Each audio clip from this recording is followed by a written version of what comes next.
We're all good to go. Okay, all right.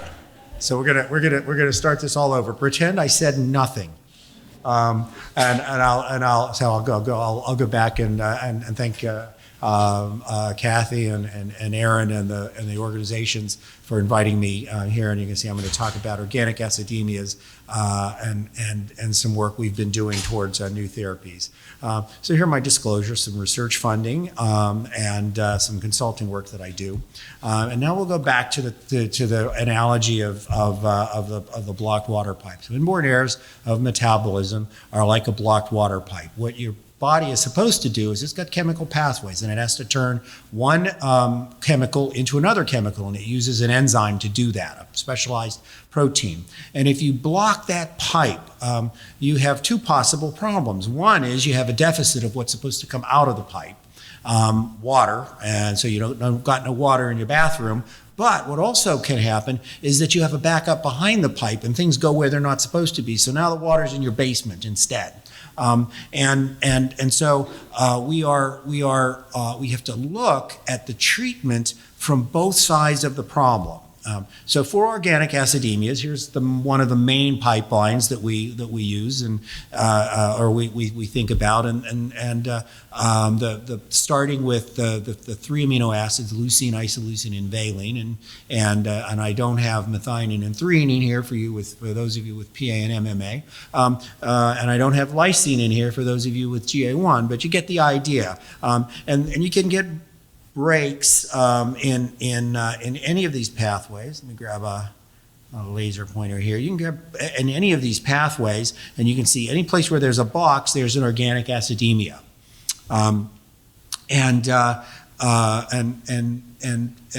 So we have lots of problems with stuff accumulating before the block and not what you need after the block.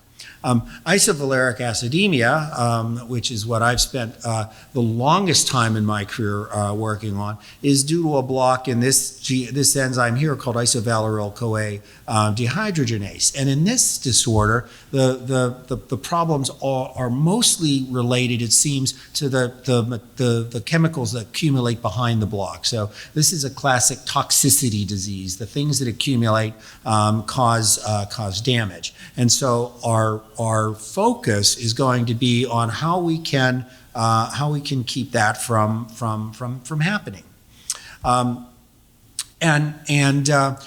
Just to prove to you that it's more complicated than even that, so I need a job. This is not a single. Things don't go in a single line. All these proteins interact to make these big complexes that sort of protect the chemical process from the rest of the environment. So the reaction is happening here in the middle of all of these proteins, and in fact there's a lot of shared proteins in the early part of the pathway. So you have this big complicated a bunch of proteins, and what we're trying to do is figure out how to either make those proteins work better or get around the fact that they're not there working. And when we do that, you can sort of have this generalized scheme of options for therapies. So here's the starting chemical. We call that the precursor, which in chemical terms is called the substrate, and in enzyme terms, that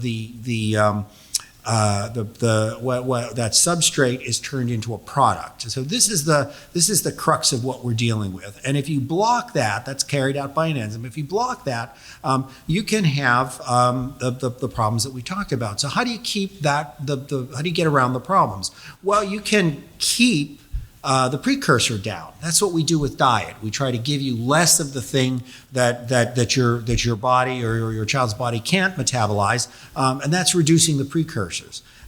We can, if it's a problem, not having the end product of the pathway, we can give you that. So if in some disorders you need sugar, we can give you glucose.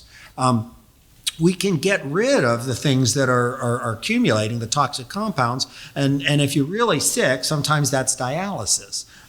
But there are chemicals that can shift the balance of which direction the toxic metabolites are going, or the substrate is going, and get rid of them that way. And you'll see some examples of all of these things. How about giving you more enzyme? Well, you heard about enzyme replacement therapy for the folks on the other side of the room. We don't have that for any of the organic acidemias, but we do have organ transplant. You heard some of my comments about liver, and what is that but actually gene therapy, right? It's giving you a liver with a whole new gene and replacing the whole organ. But we can also, we're now starting to see gene therapy come into the treatment realm, or the next step in that pathway, which is RNA. So the mRNA therapies that you've got available. So what we do is going to depend on the kind of mistake that's present. And there are multiple opportunities for that to happen. There's something called the central dogma, which goes back to like the 1950s, when DNA was first being identified, and DNA makes a molecule called mRNA, a copy of itself, that is actually the template for making the proteins. That's the central dogma, DNA to RNA to protein. But it's a little bit more complicated than that, because RNA is not made in the correct form to start with. It's made with parts that go for the protein, called the coding parts, but then it's got the other parts that interrupt that are part of the gene, called the introns, and you get rid of that. So that's splicing, and then the protein starts off by adding one amino acid at a time. There's my AV aids for the day, and so it's like adding pearls on a string, beads on a string. You get one at a time. You get this two-dimensional thing. Well, that's not what proteins look like. This is a protein. This is actually isovaleric acid, isovalerylcholine dehydrogenase. It's 3 dimensions. So that take that bead and you got to get it to fold up properly. So you can have problems that lead to the folding not happening properly. And then ultimately it's got to get to where it's supposed to go in the cell.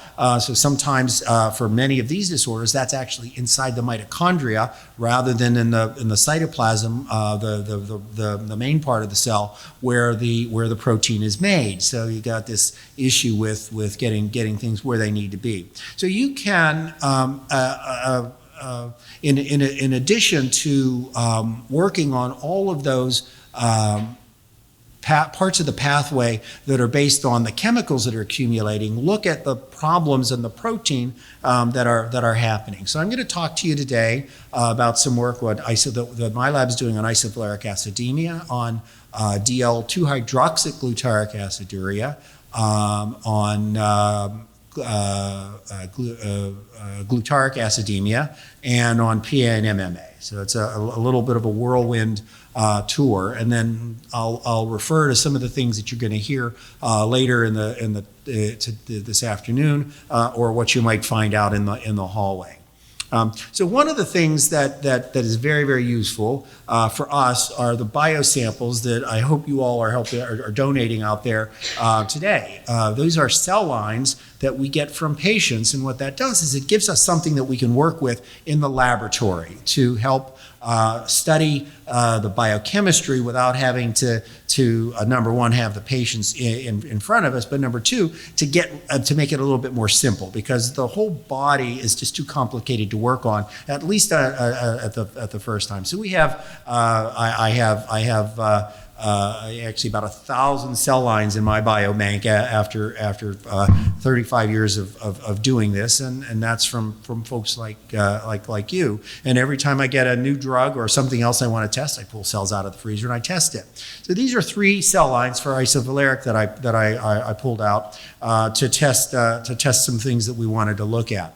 And I'll just maybe take a second to say, well, the specific disease that I might be talking about may be different than what you have. The principles are the same, and we're able to do this for lots of different steps in those pathways. So these are pertinent. Some of the stuff that I'm talking about will be pertinent for MSUD, for isovaleric, for PA, for MMA, for the whole bunch. But we have 3 cell lines that we've been testing for a lot of our studies recently, and I'll only point out that this one, number 3, is a very, very mild mutation that we identify in newborn screening, and I showed quite a few years ago now that if you have one copy of that, you actually probably don't have disease. It's a mild enough variant that the protein works well enough to give you to keep you from getting sick.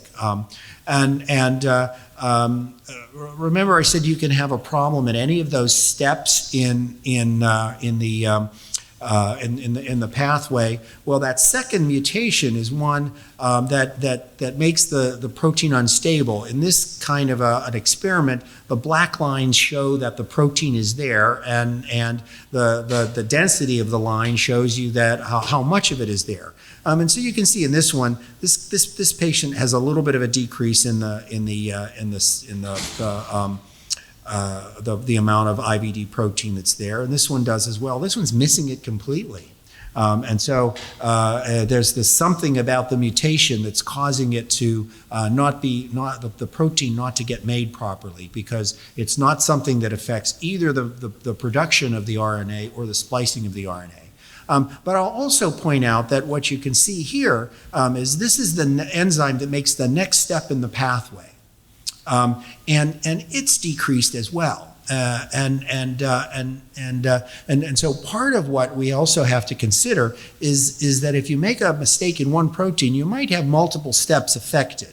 And one of the things that we want to try to do is to in our studies is to look at how well we can reconstitute the whole pathway and not just that one enzyme. You can see here that decreased protein, no protein, decreased protein. And now this is a measure of the activity of that enzyme in those cell lines. And here high is good because that's the amount of enzyme that you have. And here in our control cell lines, you can see here's the normal enzyme activity. So even though this one only has a little bit of a reduction in protein, it's got the same amount of enzyme activity as the patient cell line that doesn't have any protein at all. So you can see that the effects are at multiple levels, whereas this guy has enzyme activity that's pretty much the same as the control. So for us, that says that was one of the things that first started suggesting to us that maybe this mutation didn't have didn't really cause disease. It just called accumulation of the chemical that we use to identify the disease. So we have a drug that we've been testing, and this drug binds to the protein, the isovaleril-CoA dehydrogenase protein, and in a way that helps stabilize it while it's folding. We call that a chaperonin. And for some mutations in some proteins, you could find a chemical that allows that to happen. You can improve the amount of protein that's there, and if the protein that you have that you now rescue has a little bit of activity, it may be enough to make a difference in clinical symptoms. So here. This cell line, which had a little bit of reduction in protein, when we treat with this chemical that acts as a chaperonin, and we increase the amount of it that we put on the cells, the enzyme activity goes up. So it's helping the protein not just fold, but fold in a productive way so that it's active. So we've gone to over 150%, and this is probably enough to rescue the disease in this patient. Now, this one didn't have any activity at all, and no protein at all when we started. But feeding it this chaperone, you can see it actually responded pretty darn well. So while the folding wasn't happening at all right from the start, we were able to rescue it with this molecule. Now, in contrast, this cell line this is a slightly different assay, so it looks a little bit lower than our control, but this is the increase. This is not the actual activity. So this one was already pretty active, and it didn't increase very much with this. So it says that this protein is already in pretty good shape. So this compound, as it turns out, is something that's identified in green tea. Well, you'd have to take a ton of it to make a difference, but it gives us a structure to start with, and we've already developed some analogs to this, and we're testing cell lines, and we hope to be able to bring those into clinical trials when we have something that looks like it's behaving as well as this guy does. We have one chemical that we've gotten from an industrial collaborator, and it looks like it may be the one that we'll be able to move forward on. So stabilization of the mutant IVD protein can increase the enzyme activity, and one of the things that I've always done is work hand in hand with the basic science, understanding how these folding processes work, for example, will in conjunction with both seeing and studying patients, so that we can merge the two at the end and bring them together. All right, I'm going to switch gears, and I will tell you that I started this project because of this meeting. I was doing a presentation on isovaleric acidemia, I don't know, 10, 12 years ago. Kathy, you may remember this. And I had it was all at the end, it all looked very good, and the families were happy. There were a bunch of IVA families there, and somebody with a disease called DL2-hydroxyglutaric aciduria stood up and said, "Well, that's all well and good, but what have you got for me?" And I was like, "I got nothing." So I went back and I said, I have to do something, and so we've been working a bit on that. Now, this is a little bit of a strange disease because it doesn't start from one of these chemical reactions being abnormal. It starts because a molecule that's necessary for energy metabolism, so completely different process, can't get from where it is to where it needs to be. So the pipe is still blocked, but it's doing something different. It's a carrier protein, and it's called the mitochondrial citrate carrier. And some of the patients or your kids may be on citrate as a way of helping to increase the amount of buffer in your blood to keep you from getting acid. And it requires this protein to work, this citrate carrier. So it's got to get out from here in the cytoplasm. It gets into the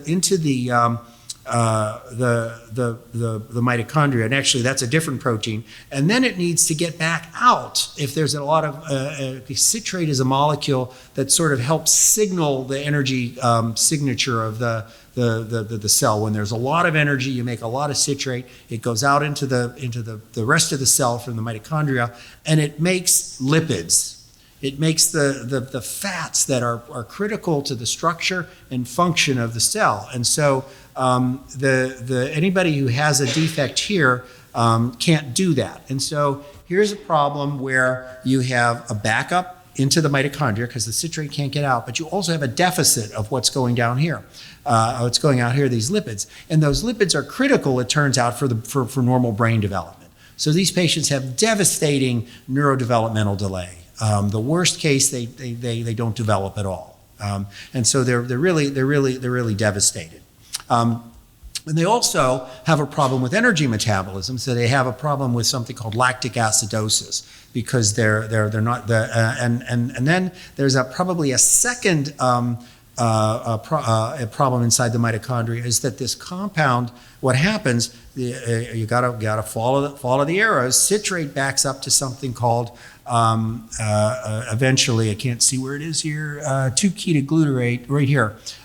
So it backs up all the way through the pathway, and so the toxicity, the toxic molecules accumulate because you have too much of this 2-ketoglutarate. So this is a really complicated project. We got to fix both ends of the pipeline. I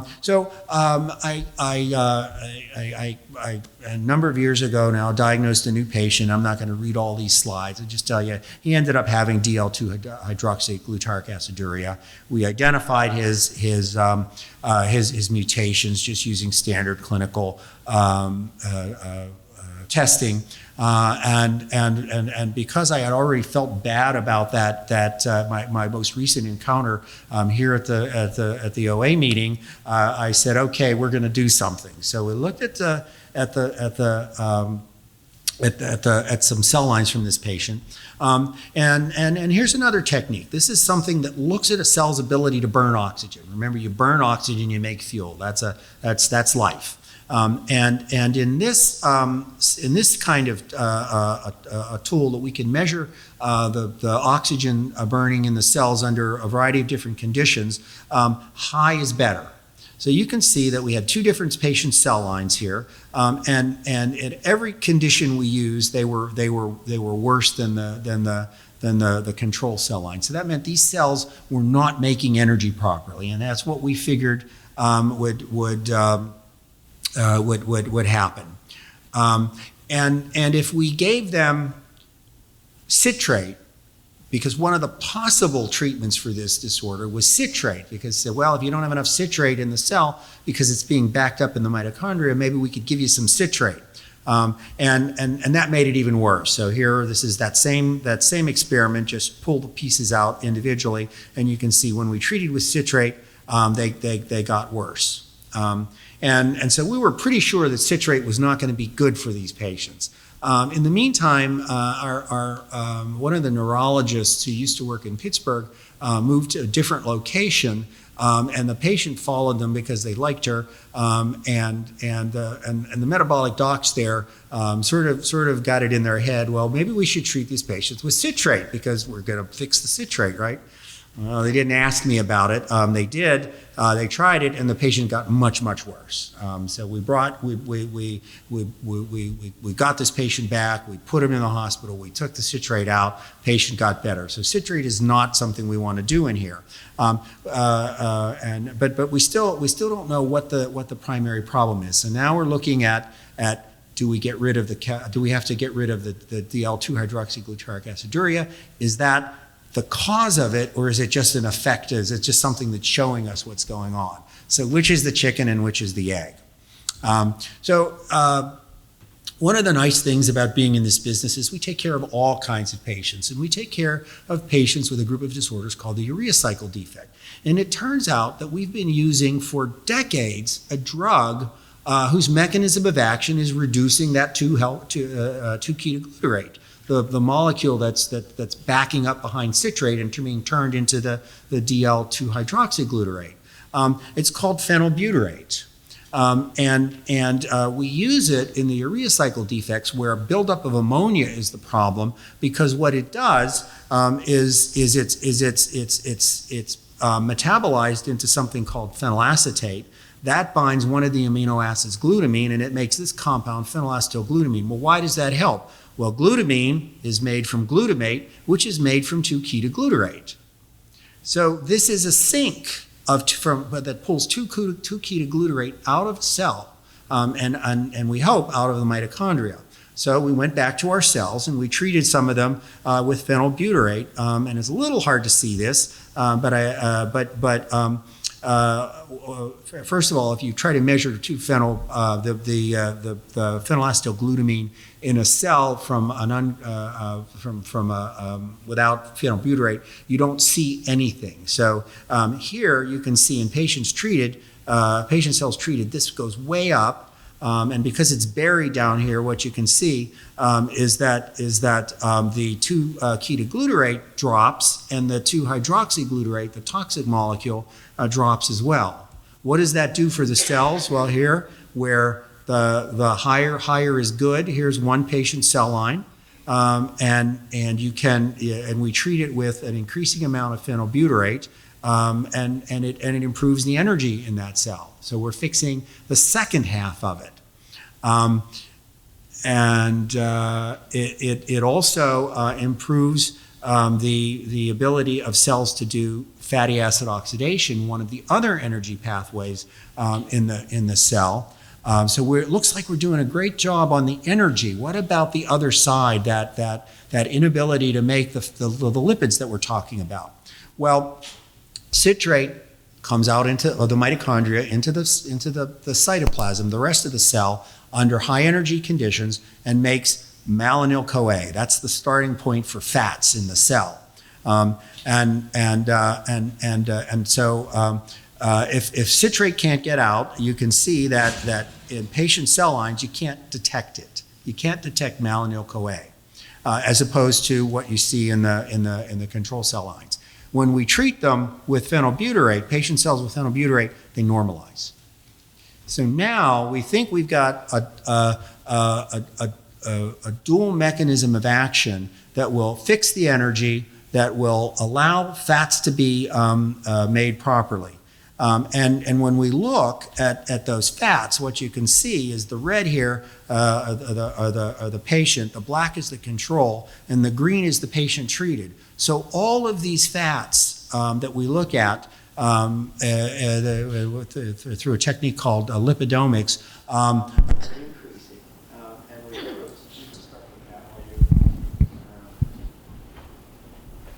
I can sing and dance too. And now we're trying to find somebody to pay for a clinical trial for this. So we actually, by hook or by crook, have managed to get drug for one patient in Mississippi, who is not somebody I've seen, but his local metabolic doc said that they've started treating the patient with the drug, and family thinks that the patient is much more alert and doing much better. So hopefully that we'll be able to follow that and continue. I have my patient that we're getting ready to treat, but we've got some glitches, and I've got some other folks around the country who've seen me present this and are trying to go ahead and do give the send patients over. So we think there's a good chance that we'll be able to make a difference in these patients, and I hope that sometime in the next couple of years we'll be able to present this to you. And I know Kathy was kind enough to send out a notice through the OAA for me to get some more patient cell lines.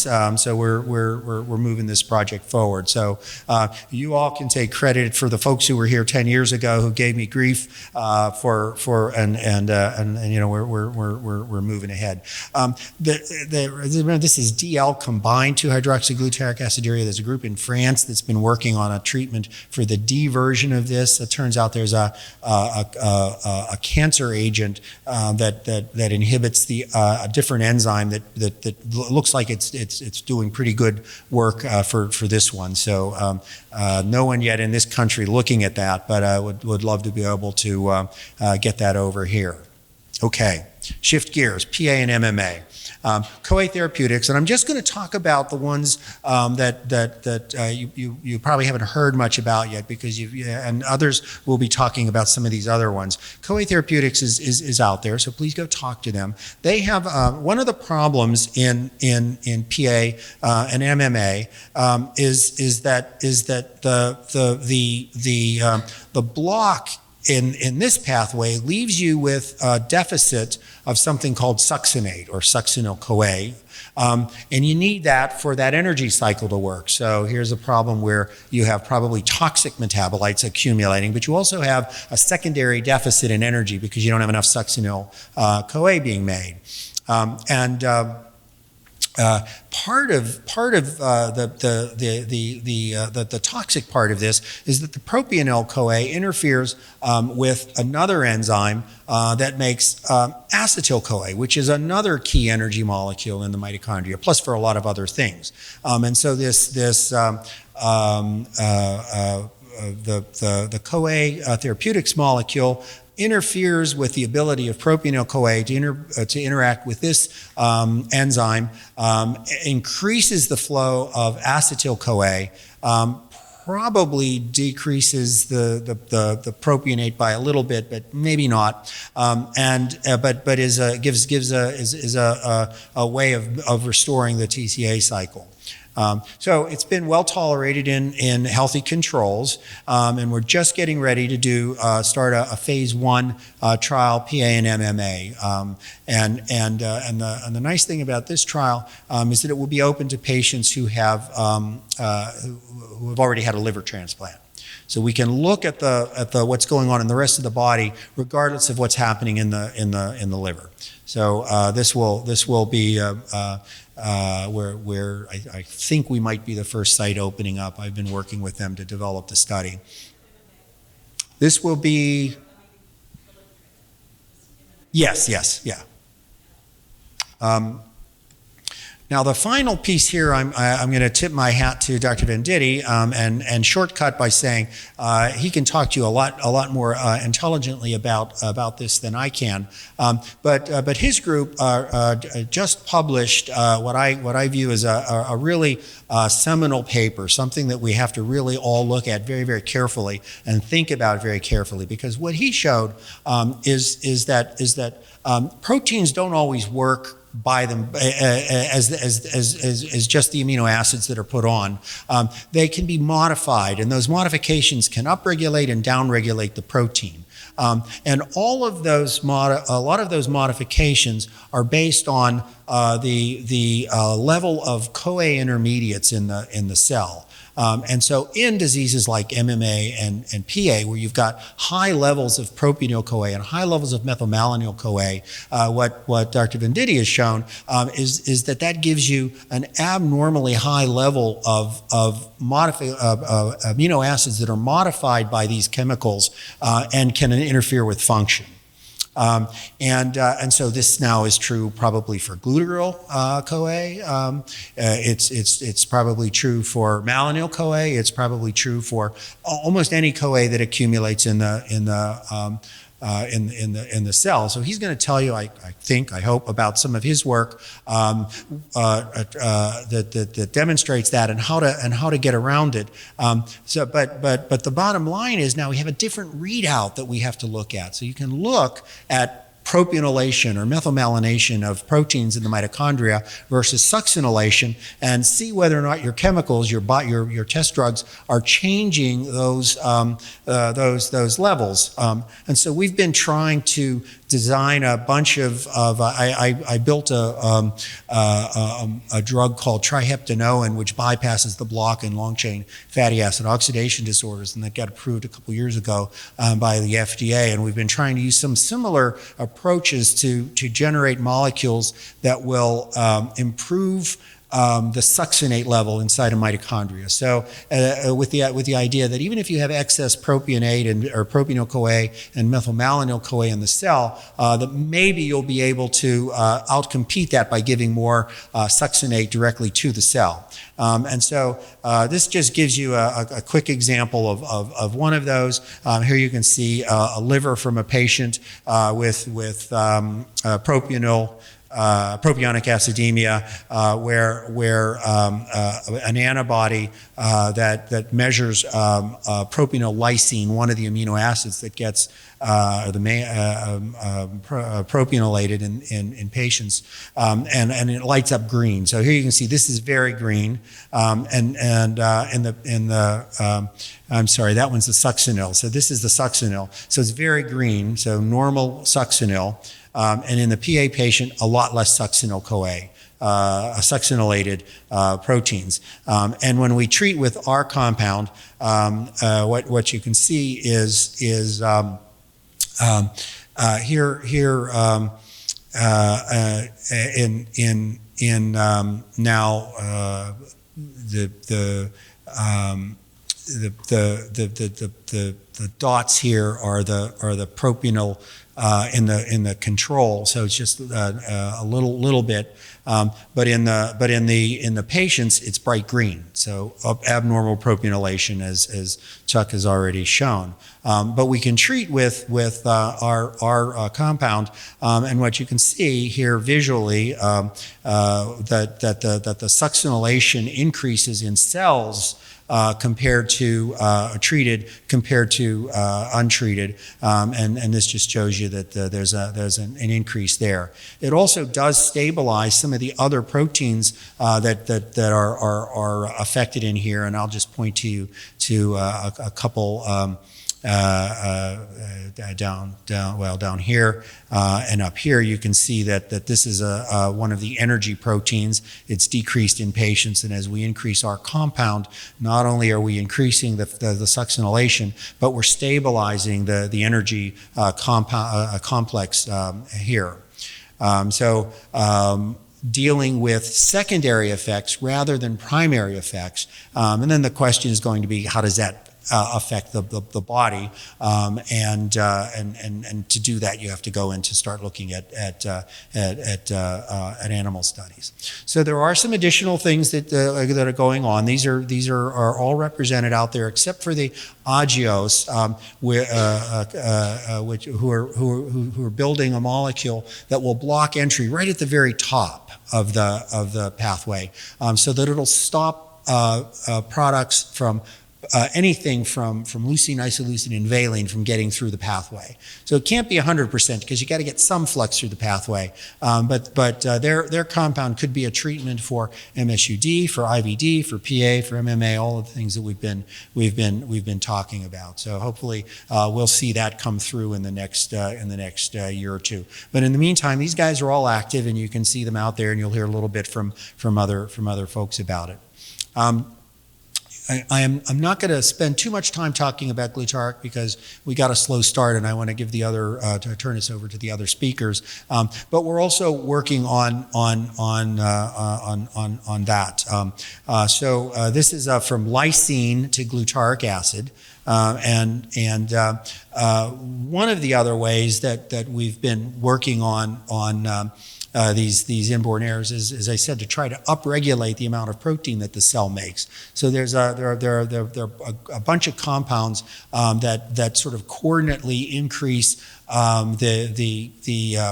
the production of many of the proteins involved in mitochondrial metabolism. One of those is bezafibrate, and all I'll say is that if we treat cells from a GA1 patient with bezafibrate, we can improve them biochemically. I'm not going to try to go through these slides with you for lack of time. That, unfortunately, is a very weak stimulator of all of these proteins. So we have some much better ones, including one that's already in clinical trials for fatty acid oxidation disorders that we think will probably be better in this setting. So we're going to be testing these cells, and the good thing about that is it's already in clinical trials. So if it looks like it's working on cells, we have a mouse, and we can go ahead and move that to things in pretty quickly.